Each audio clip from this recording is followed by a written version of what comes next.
They just changed how Social Security taxes work, and what they're not telling you could cost you thousands in future benefits. Just this summer, new legislation passed that politicians are calling the biggest tax break for seniors in history. Some of you will save serious money on your tax bill. Others won't see a penny of benefit, and most people have no clue which category they're actually in. Here's the part that's truly alarming. While some recipients celebrate tax savings, these same changes just accelerated a trust fund crisis that could slash everyone's benefits by 24% starting in 2032. Most beneficiaries don't even know there's a connection. Comment with your current Social Security amount below. What I'm about to break down affects different benefit levels in drastically different ways, and I need to see who's paying attention. The headlines have been everywhere. Historic victory for retirees. Social Security taxes eliminated. Massive senior tax relief. But here's what those headlines aren't telling you. This legislation doesn't actually eliminate Social Security taxes at all. Not even close. What really happened this summer? Politicians made a campaign promise to completely eliminate taxes on Social Security benefits. But when it came time to write the actual law, they did something totally different and much more limited.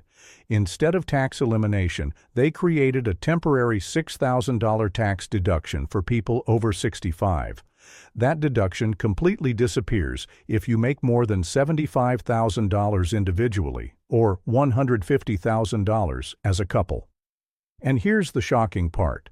Roughly 2/3 of Social Security recipients weren't paying these taxes anyway because their incomes are too low. So when you hear 88% of recipients benefit, what they're really saying is that most people who weren't paying these taxes still won't pay them, plus some middle-income recipients will get a break they weren't getting before. Now here's where this gets really interesting. The people getting the biggest benefit from these tax changes aren't the seniors who are struggling the most. They're the ones who were already doing relatively well financially.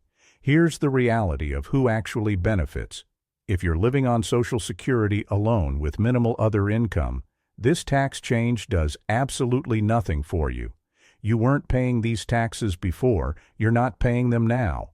If you have Social Security plus other income that puts you between $25,000 to $75,000 annually, you might see some tax relief, possibly saving $1,000 to $3,000 per year.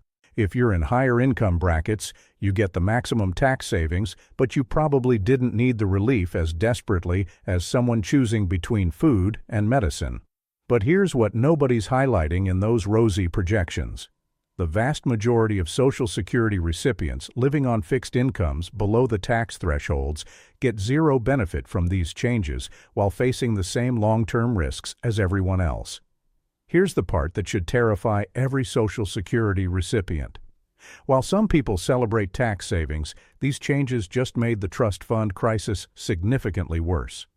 Every dollar that's not collected in Social Security taxes was money that helped keep the trust fund solvent. Now that revenue stream is being reduced by an estimated $1.5 trillion over the next decade, the math is brutal. The trust fund depletion date just moved from 2034 to 2032. That's 2 full years sooner that the system faces the possibility of 24% benefit cuts for everyone. Think about the trade-off here. Some recipients save money on taxes today, but the entire system moves closer to massive benefit cuts that will affect every single person receiving Social Security. Your temporary tax savings could be completely wiped out by permanent benefit reductions that hit everyone equally, and this accelerated timeline gives us less time to find solutions before the crisis hits. Meanwhile, there's something else happening that creates a strange contradiction. Social Security's customer service has genuinely improved. Phone wait times have dropped dramatically, more calls are being handled, and online access is better than it's ever been. But at the exact same time, the agency is implementing massive budget cuts. They're reducing staff from 57,000 to 50,000 employees. Field offices are being closed, affecting people who need in-person assistance. Cost-cutting measures are saving $800 million, but potentially compromising long-term service capacity. So we have this bizarre situation. Your phone call gets answered faster today, but there are fewer people available to handle complex cases, fewer offices to visit when you need help, and reduced capacity to prevent the fraud and errors that drain billions from the system annually. It's improved efficiency in the short term versus reduced capability in the long term, all happening while the fundamental funding crisis gets worse. There's been extensive talk about eliminating fraud and waste to save Social Security money. And real improvements are happening: enhanced detection systems, better verification processes, and recovery of improper payments. But here's the hard reality about fraud recovery versus the trust fund shortfall. Even if every single dollar of fraud and waste could be eliminated instantly, it wouldn't come close to solving the funding crisis that threatens the entire system. The Social Security Administration estimates $72 billion in improper payments between 2015 and 2022. That sounds massive until you understand that the trust fund faces a $22 trillion shortfall over the next 75 years. Fraud prevention helps, but it's not a solution to the core mathematical problem. Every efficiency improvement and anti-fraud measure is valuable, but none of them address the fundamental issue. More benefits are being paid out than revenue is coming in, and tax changes that reduce revenue make this problem worse, not better. After all these changes, tax adjustments, service improvements, fraud prevention, and trust fund acceleration, here's what it actually means for your financial security.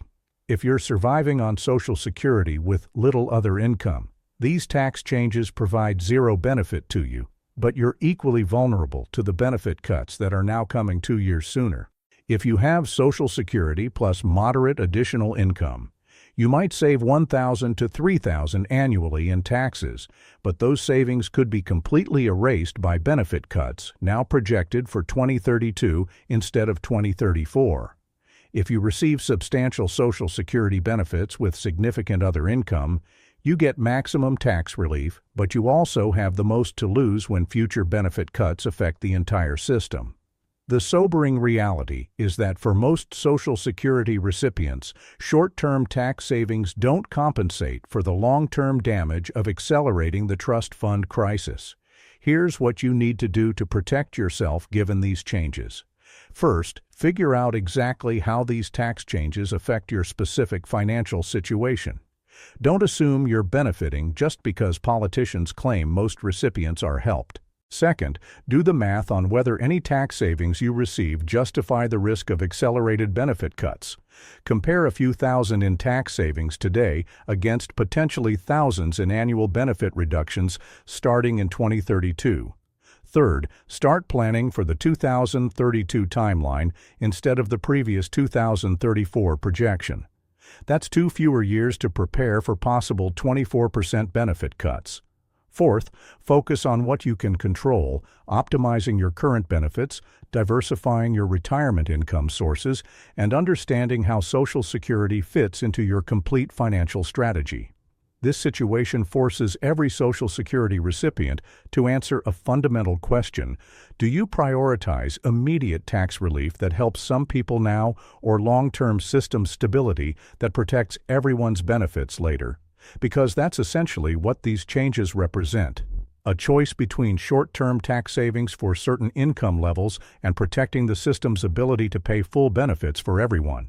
The tax relief is real, the service improvements are real, but the accelerated trust fund depletion that threatens larger cuts for everyone starting in 2032 is equally real.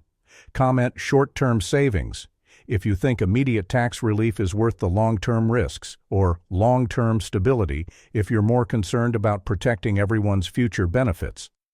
These Social Security changes are about more than just tax policy. They're a test of whether we choose immediate benefits for some recipients over long-term security for all recipients.